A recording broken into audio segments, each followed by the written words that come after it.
Ritornate da Color System a Taglio di Po in zona industriale, siamo con il titolare Daniele Gibin e con il tecnico della Paulin Emanuele Sichiero.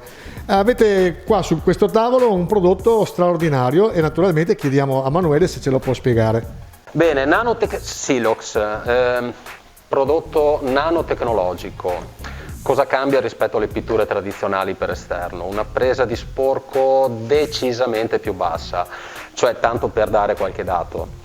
Una classica pittura quarzo silosanica ha una presa di sporco attorno a 5 punti, qua siamo al 1.6. Le facciate, soprattutto quelle che hanno poca sporgenza da parte del tetto, quindi poca protezione, una volta che avrà il muro recepito dello sporco, si laverà o tenterà di lavarsi da solo con la pioggia.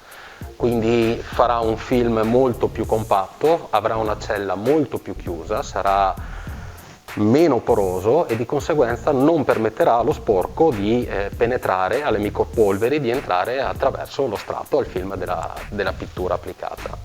Altra piccola nota, ha una doppia additivazione anti-alga antimuffa, il che lo rende eccezionalmente resistente all'attacco e all'aggressione di muffe e di alghe, e trova particolare utilizzo soprattutto nelle facciate sottoposte alla costiera, quindi zona mare. È una facciata pulita, è una facciata anche priva di alghe e di muffa, e questo prodotto qua va a migliorare la performance da quel punto di vista lì. Ecco, un prodotto così quanto garantisce di durata? Noi come azienda andiamo anche a garantire fino a 10 anni quelli che sono gli interventi fatti in facciata.